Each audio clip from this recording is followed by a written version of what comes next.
جناب محمد الرسول اللہ صلی اللہ علیہ وسلم تشریف لائے، اس کے بعد اللہ رب العزت نے یہ اعلان کر دیا الیوم اکملت لکم دینکم واتممت علیکم نعمتی ورضیت لکم الاسلام دینا،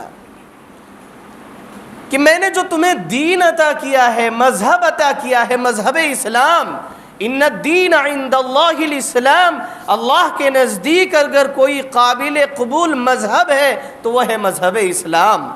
اللہ نے فرمایا یہ مذہب اسلام ہم نے تمہیں مکمل عطا کر دیا، اب اس اسلام کے بعد کسی دوسرے قانون کی اور نہ کسی دوسرے راستے کی ضرورت نہیں ہے۔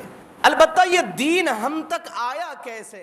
اللہ من شرور انفسنا ومن سیئات اعمالنا من يهده الله فلا مضل له ومن يضلله فلا هادي له ونشهد أن لا إله إلا الله وحده لا شريك له ونشهد أن سيدنا وحبيبنا وسندنا ومولانا محمد صلى الله تبارك وتعالى عليه وعلى آله وأصحابه وذرياته وأهل بيته أجمعين، أما بعد فأعوذ بالله من الشيطان الرجيم، بسم الله الرحمن الرحيم،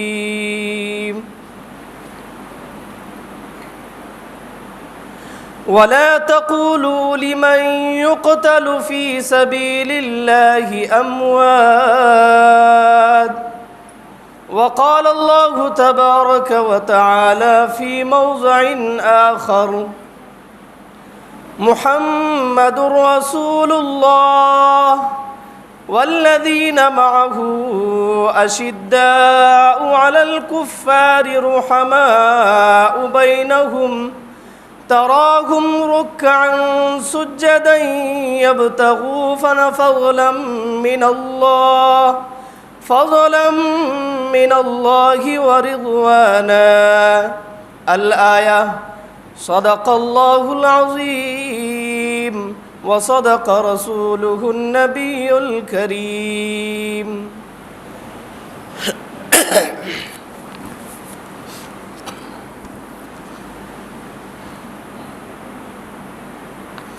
ماتم وہ کریں جو منکر ہو حیات شہداء کے، ماتم وہ کریں جو منکر ہو حیات شہداء کے، ہم زندہ جاوید کا ماتم نہیں کرتے۔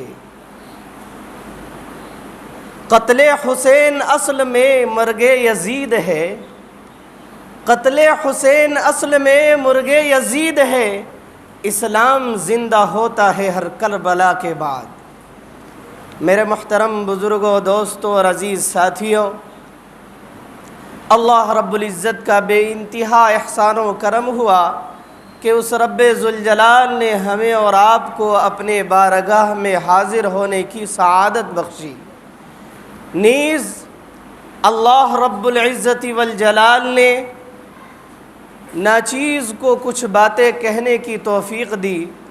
دعا کرے کہ اللہ رب العزت ہمیں صحیح کہنے اور ہم سب کو اس پر عمل کرنے کی توفیق عطا فرمائے۔ عزیزان ملت، اس روئے زمین کو سنوارنے کے لیے اللہ رب العزت نے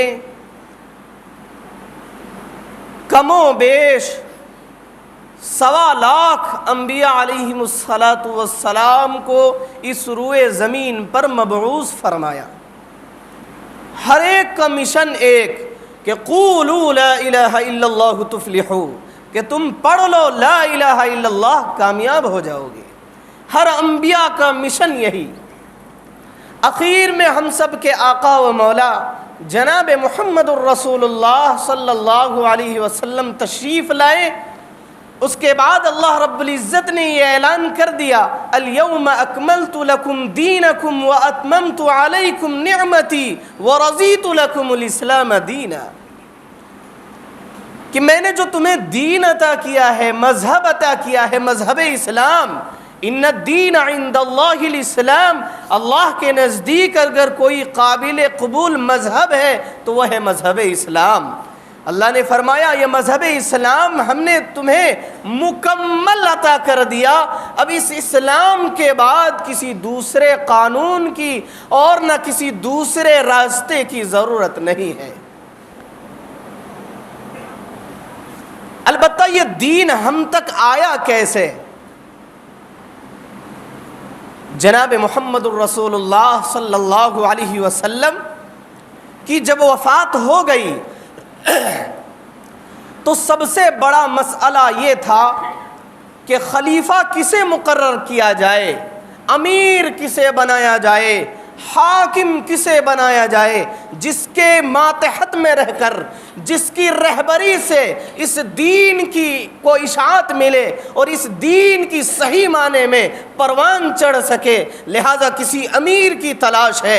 اب بنائیں تو کسے بنائیں؟ اللہ کے نبی جناب محمد الرسول اللہ صلی اللہ علیہ وسلم اس روئے زمین سے تشریف لے جا چکے ہیں، سب سے اہم مسئلہ یہ ہے کہ خلیفہ کسے بنایا جائے۔ چنانچہ انصار مدینہ جتنے انصاری صحابہ تھے وہ اس گروہ میں موجود ہیں اور اپنی ایک جگہ بیٹھک بٹھائے ہیں، اور اس جگہ تمام انصاری صحابہ موجود ہیں۔ اس بیٹھک میں یہ باتیں ہو رہی ہے کہ انصاری میں سے کسی کو امیر بننا ہے، انصاری میں سے کسی کو امیر بننا ہے۔ چنانچہ اس بات کی خبر حضرت ابو بکر اور حضرت امیر معاویہ کے پاس پہنچتی ہے۔ یہ دونوں خلیفہ رسول، اللہ کے حبیب کے چہیتے یہ دونوں صحابی رسول آتے ہیں اور اس جماعت تک پہنچتے ہیں، انصار مدینہ تک پہنچتے ہیں، ان سے جا کر کہتے ہیں کیا ماجرا ہے، کیا بات ہے؟ وہ کہنے لگتے ہیں کہ خلیفے کی بات چل رہی ہے، امیر بنانے کی بات چل رہی ہے، ایا امیر بنے تو کون بنے، حاکم بنے تو کون بنے؟ حضرت امیر معاویہ حضرت امیر ثانی حضرت عمر فاروق رضی اللہ تعالی عنہ حضرت ابو بکر کے ساتھ جاتے ہیں۔ حضرت عمر فاروق رضی اللہ تعالی عنہ کچھ کہنا چاہتے ہیں، ان کا ہاتھ حضرت ابو بکر یوں پکڑتے ہیں، کہتے ہیں عمر ٹھہر جا، عمر رک جا، پہلے ابو بکر کچھ کہہ لینے دیجئے۔ چنانچہ حضرت ابو بکر کہتے ہیں کہ او انصار مدینہ سنو، میری بات کو غور سے سنو۔ یقیناً حضرت ابو بکر اس وقت سب سے پہلے مہاجرین کی تفصیل بیان کیے، ان کی تعریف کیے اور کہنے لگے کہ سنو، مہاجرین وہ ہیں جنہوں نے مکے کو چھوڑ کر، اپنے گھر بار کو چھوڑ کر، اپنے مالوں کو قربان کر کے، اپنے متاع کو چھوڑ کر کے، ساری چیزوں میں بندھک لگا کر کے وہ مدینہ ہجرت کر کے چلے گئے، اسی اسلام کی خاطر، اللہ کی خوشنودی کے لیے، اللہ کے حبیب کی رضا کے لیے۔ اس کے بعد حضرت ابو بکر کہتے ہیں مہاجرین کی یہ تعریف ہے، مہاجرین کی یہ قربانی ہے، لیکن انصار مدینہ کم نہیں۔ انصار مدینہ وہ ہے کہ جنہوں نے آقا صلی اللہ علیہ وسلم کو قبول کیا، ایسے وقت میں قبول کیا جس وقت مہاجرین مکہ کو ہجرت کرنے پر مجبور کر دیا گیا، گھروں میں زندگی گزارنا دو بھر ہو گئی۔ اللہ کے حبیب کو یہ حکم دیا گیا کہ مکے سے ہجرت کر جاؤ۔ ایسے وقت میں جب ساری دنیا محمد سے کٹی ہوئی تھی، ایسے وقت میں انصار مدینہ نے محمد کا اور محمد کے ساتھیوں یعنی مہاجرین کا ساتھ دیا ہے۔ انصار مدینہ وہ ہے کہ جن کے پاس 2 بیویاں تھیں، 3 بیویاں تھیں، انہوں نے ایک کو طلاق دے دیا اور یہ کہا کہ میرے مہاجر بھائی سے شادی کر لو۔ انصار مدینہ وہ ہے کہ جن کے پاس 2 مکانات تھے، ایک مکان کو طلاق دے دیا اور یہ کہا کہ سنو یہ مکان میرے فلاں مہاجر بھائی رہیں گے۔ کسی کے پاس کھیتیاں زائد ہو، وہ کھیتیوں کو طاق دے دیا اور اپنے مہاجرین بھائی کے لیے وقف کر دیا۔ یہ ہے انصار مدینہ۔ یہ حضرت ابو بکر صدیق رضی اللہ تعالی عنہ نے ان کے سامنے یہ باتیں رکھی، لیکن حضرت ابو بکر نے یہ بھی کہا الائمۃ من قریش، اللہ کے نبی کا فرمان ہے کہ حاکم قریش میں سے بنے گا، امام قریش میں سے بنے گا، اور امام سے مراد امیر المسلمین اور خلیفہ ہے۔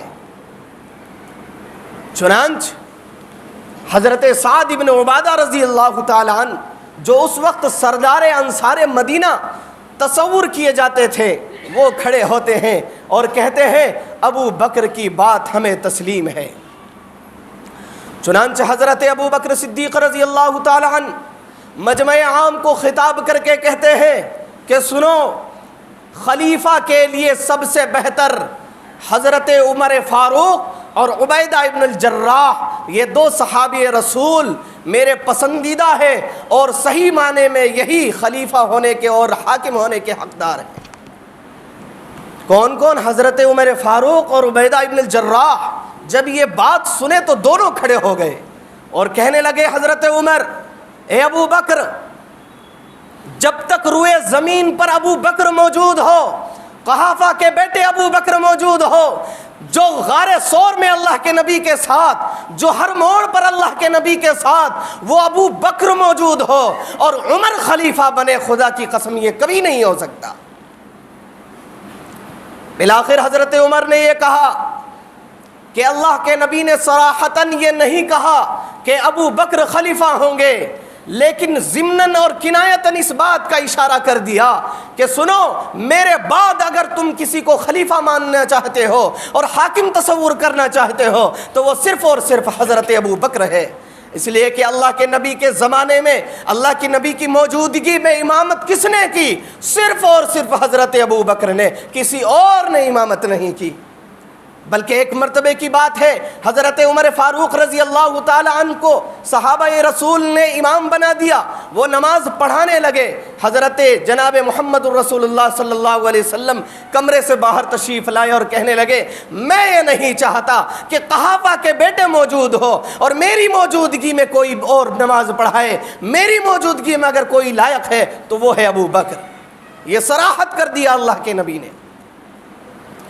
لیکن میں ان نالائق جماعت جو اپنے آپ کو شیعہ کہتے ہیں، وہ خبیث الدہر یہ اعتراض کرتے ہیں کہ اللہ کے نبی نے ایک غلط کام کر کے گیا، اور وہ یہ کہ اللہ کے نبی نے اپنا نائب اور اپنا خلیفہ منتخب نہیں کیا۔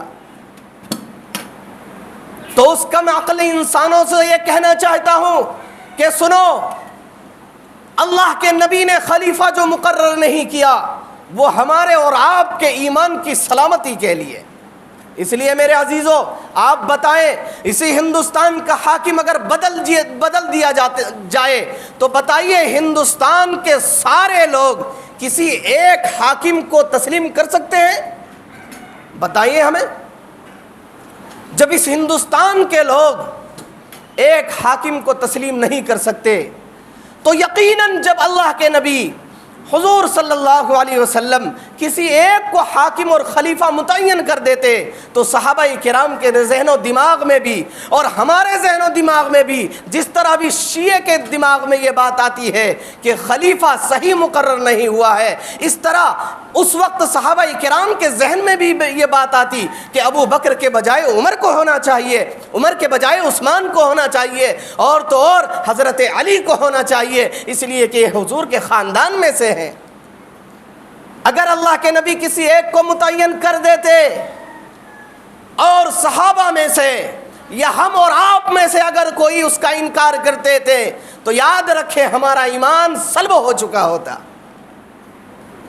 ہمارا ایمان سلب ہو چکا ہوتا۔ لیکن اللہ کے نبی نے متعین نہیں کیا تاکہ ہمارے اور آپ کا ایمان سلامتی کے ساتھ باقی رہے۔ الغرض حضرت ابو بکر صدیق رضی اللہ تعالی عنہ کو حضرت عمر نے یہ کہا کہ اپنا ہاتھ بڑھائیے، ہم بیعت کرنے کے لیے تیار ہیں۔ حضرت ابو بکر بڑھاتے نہیں۔ حضرت عمر ماجرا دیکھتے ہیں کہ بات آگے بڑھ سکتی ہے، حضرت عمر آگے بڑھتے ہیں، حضرت ابو بکر کا ہاتھ لیتے ہیں اور اپنے ہاتھ کو حضرت ابو بکر کے ہاتھ پر رکھتے ہیں اور کہتے ہیں آج سے عمر کا خلیفہ اور حکم کا اور عمر کا امیر جو ہے وہ ہے حضرت ابو بکر ہے، وہ جو حکم کریں گے اسی حکم کے مطابق عمر فیصلہ کرے گا اور عمر زندگی گزارے گا۔ اسی کو دیکھنا تھا کہ تمام صحابہ رسول ٹوٹ پڑے، سب حضرت ابو بکر کو خلیفہ ماننے کے لیے تسلیم ہو گئے. لیکن اس موقع پر حضرت علی رضی اللہ تعالی عنہ تشریف نہیں لائے بیعت کرنے کے لیے. اس کی وجہ کچھ اور نہیں بلکہ اس کی وجہ صرف یہ ہے کہ اللہ کے نبی کے خاندان میں سے تھے. چونکہ وہ تجہیز و تکفین کی تیاری میں مشغول تھے اس لیے وہ نہیں آئے. اس کے بعد پھر ایک رکاوٹ اور آ گئی، وہ یہ ہے کہ حضرت فاطمہ رضی اللہ تعالی عنہ اور حضور کے چچا حضرت عباس رضی اللہ تعالی عنہ یہ دونوں حضرت ابو بکر کے پاس آتے ہیں اور کہتے ہیں کہ اللہ کے نبی نے جو متروکہ چھوڑا ہے، جو مال چھوڑا ہے، ان میں سے ہمیں حصہ دیا جائے. حضرت ابو بکر کہتے ہیں کہ میں نے اللہ کے نبی سے یہ حدیث سنی ہے، اللہ کے نبی نے فرمایا کہ انبیاء کے وارثین نہیں ہوتے. کس چیزوں میں؟ ان چیزوں میں جو اللہ کے انبیاء سامان چھوڑ کر جائے، ان میں ان کے وارثین کا حصہ نہیں ہوتا. چنانچہ حضرت ابو بکر نے دینے سے انکار کر دیا اور حضرت فاطمہ سے یہ کہا کہ سنو، خدا کی قسم ابو بکر کی زبان یہ کہتی ہے کہ ابو بکر اپنے خاندان سے زیادہ، اپنے گھر والوں سے زیادہ، اپنی بیوی اور اپنی اولاد سے زیادہ اللہ کے رسول کے خاندان سے محبت کرتا ہے. سنو اے فاطمہ، اگر تمہیں مال و متاع کی ضرورت ہے تو ابو بکر سے کہو اپنے پورے خاندان کو تمہارے لیے قربان کرنے کے لیے تیار ہے. لیکن اللہ کے نبی کا فرمان میں چھوڑ دوں ایسا نہیں ہو سکتا. بالآخر 20-25 روز کے بعد حضرت علی رضی اللہ تعالی عنہ مسجد نبوی میں تشریف لائے. حضرت ابو بکر موجود تھے.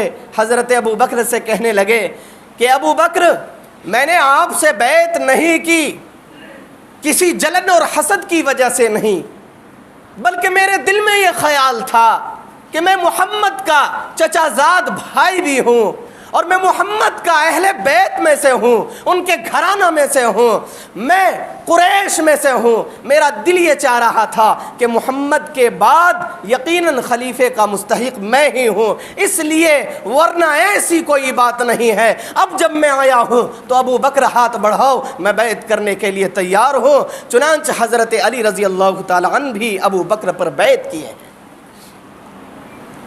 اب ان نالائق جماعت سے کہو جو حضرت ابو بکر کی خلافت پر کو تسلیم نہیں کرتے اور نعوذ باللہ وہ شیخین پر طعن و تشنیع کرتے ہیں، تو ان سے کہہ دینا چاہتا ہوں کہ سنو، حضرت ابو بکر وہ صحابی رسول ہے جو ہر وقت اللہ کے نبی کے ساتھ موجود ہے. ہاں نبی کی زندگی میں اگر کسی نے امامت کی ہے تو وہ حضرت ابو بکر نے کی ہے اور اسی پر بس رہی. سنو، تم جس علی رضی اللہ تعالی عنہ کو اپنا مولائے کل مانتے ہو، وہ علی بھی مسجد نبوی میں آ کر حضرت ابو بکر پر بیعت کرتے ہیں. اس سے یہ پتہ چلتا ہے کہ تم جسے اپنا باپ مانتے ہو وہ باپ بھی حضرت ابو بکر پر بیعت کرنے کے لیے تیار ہے. اسی پر بس نہیں، حضرت ابو بکر صدیق رضی اللہ تعالی عنہ کا زمانہ رفتہ رفتہ ختم ہونے کو ہے. مرض الوفات کے وقت چند صحابہ رسول تشریف لاتے ہیں اور یہ کہتے ہیں کہ ابو بکر خلیفہ متعین کر دیجئے. حضرت ابو بکر اس وقت ببانگ دہل خلیفہ کا اعلان کرتے ہیں اور یہ کہتے ہیں کہ سنو، آج سے تمہارا امیر، آج سے تمہارا خلیفہ، آج سے تمہارا حاکم اس روئے زمین پر حضرت عمر ہے. اتنا کہنا تھا، تمام صحابی رسول تشریف لائے اور جوق در جوق حضرت عمر پر بیعت کیے. اور حضرت عمر فاروق رضی اللہ تعالی عنہ وہ صحابی رسول ہیں. میں آپ کو بتاتا چلوں، یہ جو خلافت حضرت ابو بکر، اس کے بعد عمر، اس کے بعد عثمان، اس کے بعد علی، یہ 4 خلفاء کی زندگی کو خلافت راشدہ کہا جاتا ہے. اور سنیں، اس میں کوئی اختلاف نہیں ہے، اور اسی کو حضرت قاضی ثناء اللہ پانی پتی رحمۃ اللہ علیہ اپنی تفسیر مظہری کے اندر محمد الرسول اللہ والذین معہ اشداء علی الکفار رحماء بینہم تراہم رکعا، اس پوری آیت کے اندر ان چاروں خلفاء کی ترتیب دیتے ہیں اور یہ کہتے ہیں محمد الرسول اللہ سب سے پہلے اللہ کے حبیب محمد ہے، والذین معہ اس کے بعد جو خلیفہ کا نمبر آئے گا وہ ان کا نمبر آئے گا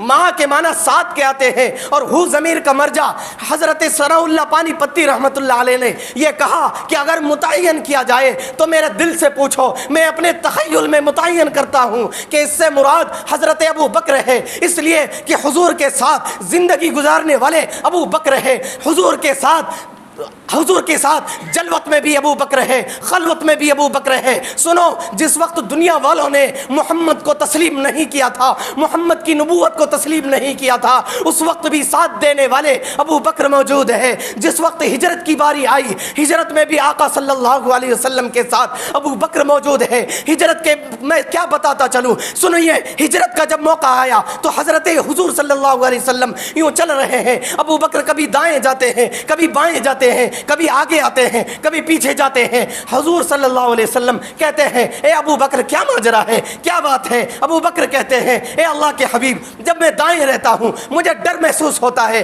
کہ کہیں بائیں سے نقصان نہ پہنچا دیا جائے، جب میں بائیں جاتا ہوں ڈر لگتا ہے آگے سے نقصان نہ پہنچا دیا جائے، جب میں پیچھے رہتا ہوں تو ڈر محسوس ہوتا ہے کہ کوئی پیچھے سے نقصان نہ پہنچا دیا جائے، بالآخر میرا دل گھبراتا ہے۔ اللہ کے نبی کہتے ہیں، غار ثور میں کہتے ہیں، ہر موقع پر کہتے ہیں ابو بکر لا تحزن ان اللہ معنا، گھبرانے کی ضرورت نہیں، ہمارے ساتھ اللہ ہے۔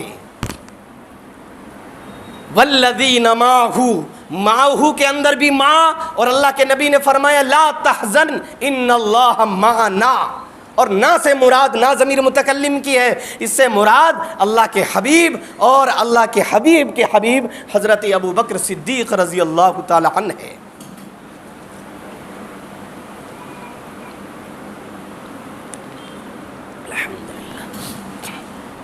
بالآخر حضرت عمر کا دور آیا، اشداء علی الکفار، جو کفاروں پر سخت ہے۔ آپ بتائیں صحابی رسول میں سب سے سخت کون تھے؟ حضرت عمر فاروق رضی اللہ تعالیٰ عنہ۔ اب مختصر بتاتا چلوں، وقت بہت کم ہے، اصل مقصد کچھ اور ہے۔ اشداء علی الکفار مراد حضرت ابو بکر، اس کے بعد رحماء بینہم، ان کے درمیان جو سب سے رحم دل حضرت عثمان غنی رضی اللہ تعالیٰ عنہ تھے، ان کی یہ صفت خاص تھی۔ اس کے بعد فرمایا فضلا من اللہ، فضل کے معنی بہت سارے ہیں، ان میں سے ایک معنی علم ہے۔ کیا مطلب؟ یعنی جسے اللہ نے خاص علم عطا کیا ہے وہ خلیفہ ہوں گے۔ مراد حضرت علی رضی اللہ تعالی عنہ ہے، چوتھے نمبر کے خلیفہ، اس لیے کہ اللہ کے نبی نے فرمایا انا مدینۃ العلم وعلی بابھا، کہ میں علم کا شہر ہوں اور اس کا دروازہ حضرت علی رضی اللہ تعالی عنہ ہے۔ بالآخر یہ خلافت کی ترتیب ہے۔ بات تیسرے خلیفہ حضرت عثمان غنی رضی اللہ تعالی عنہ کی بات آتی ہے۔ دراصل یہاں سے مسئلہ بگڑتا ہے۔ وہ مفسدین، وہ فاسد قوم، وہ بلوائی لوگ جو حضرت عثمان غنی رضی اللہ تعالیٰ عنہ کے دشمن تھے، جب وہ حضرت عثمان غنی کو شہید کرنے پر آئے تو سنو، غور سے سنو، وہ حضرت عثمان غنی جسے یہ ایک لائق جماعت یہ کہتی ہے کہ حضرت عثمان غنی جہنمی ہے، سنو میں کہنا چاہتا ہوں، وہی حضرت عثمان غنی جب اپنے گھر میں موجود ہے تو اس کی حفاظت کے لیے حضرت علی رضی اللہ تعالیٰ عنہ اپنے دو سگے بیٹے حضرات حسنین کو یہ کہتے ہیں کہ سنو، اپنے خالو جان کے گھر جاؤ، حضرت عثمان غنی کے گھر جاؤ اور ان کے گھر کے دربان بن جاؤ۔ یہی حسن و حسین حضرت عثمان غنی رضی اللہ تعالیٰ عنہ کے گھر کے دربان بنتے ہیں اور ان کی پہرے داری کرتے ہیں۔ بالآخر بلوائی حضرات کسی طریقے سے اپنی سازش میں کامیاب ہوتے ہیں اور حضرت عثمان غنی رضی اللہ تعالی عنہ کو بھی جام شہادت نوش کرنا پڑتا ہے۔ اب بات اختلاف کی آتی ہے۔ ادھر سے امیر معاویہ جو ملک شام میں گورنر موجود ہے وہ تشریف لاتے ہیں اور حضرت علی رضی اللہ تعالی عنہ کو یہ مفسدین، یہ بلوائی حضرات جو حضرت عثمان غنی کے قاتل تھے، وہ سب کے سب حضرت علی کے پاس آ جاتے ہیں اور کہتے ہیں علی ہاتھ بڑھائیے، آج سے خلیفہ اور حاکم آپ ہے۔ چنانچہ حضرت علی پر بیعت کرنے لگتے ہیں۔ ادھر سے امیر معاویہ تشریف لاتے ہیں، کہتے ہیں اے علی پہلے حضرت عثمان غنی کے قاتل کا بدلہ لیا جائے، پہلے ان کے قاتل کا بدلہ لیا جائے، پھر بیعت کیا جائے گا۔ حضرت علی کہتے ہیں کہ ابھی معاملہ سنگین ہے، ذرا سازگار ہو جانے دیجئے، جب معاملہ نرم ہو جائے گا پھر انشاءاللہ ان بلوائیوں سے اور حضرت عثمان غنی کے قاتلین سے بدلہ لیا جائے گا۔ بالآخر یہ اختلاف ہوتا ہے اور دونوں میں ایک جنگ چھڑ جاتی ہے جسے جنگ صفین کہتے ہیں۔ یہیں سے ان دونوں بزرگوں کا جو یہ دونوں ہمارے دلوں کے دھڑکن ہیں، خواہ حضرت امیر معاویہ ہو یا خواہ حضرت علی رضی اللہ تعالیٰ عنہ ہو، یہ دونوں ہمارے سروں کے تاج ہیں، یہ دونوں ہمارے اور آپ کے لیے خدا کی قسم جنت جانے اور جنت جانے کا ایک ذریعہ ہے۔ یہ دونوں بزرگ میں اختلاف ہوتا ہے۔ بالآخر حضرت علی رضی اللہ تعالیٰ عنہ کی خلافت محض 5 سال چلتی ہے۔ اس کے بعد حضرت حسن رضی اللہ تعالیٰ عنہ جو حضرت علی کے بیٹے ہیں ان سے بیعت کرتے ہیں سارے حضرات۔ اور یاد رکھیں حضرت علی رضی اللہ تعالیٰ عنہ کے قاتلین بھی وہی ہیں جو حضرت عثمان غنی کے قاتلین ہیں، اور وہی عراق والے ہیں، وہی کوفہ والے ہیں، وہی بلوائی ہے۔ اور مجھے کہہ لینے دیجئے اس وقت وہی شیعہ کی جماعت ہے جو حضرت حسین رضی اللہ تعالیٰ عنہ کو تقریباً سینکڑوں خطوط بھیجے تھے حضرت حسین کو کہ آ جاؤ ہم تمہارے ہاتھ میں بیعت کریں گے، ہم یزید کو خلیفہ تسلیم کرنے کے لیے تیار نہیں ہے۔ بالآخر امیر معاویہ نے اپنے بعد اپنی زندگی میں یزید کو خلیفہ بناتے ہیں۔ یاد رکھیں خلیفہ یزید جو تان و تشنیع کے مستحق ہوئے اس کی وجہ حضرت حسین رضی اللہ تعالیٰ عنہ کی شہادت کے بعد، اس لیے کہ حضرت حسین رضی اللہ تعالیٰ عنہ جب کربلا کے میدان میں تشریف لے جاتے ہیں، یاد رکھے لڑائی کے لیے نہیں جاتے، لوگ تاریخ غلط بیان کرتے ہیں۔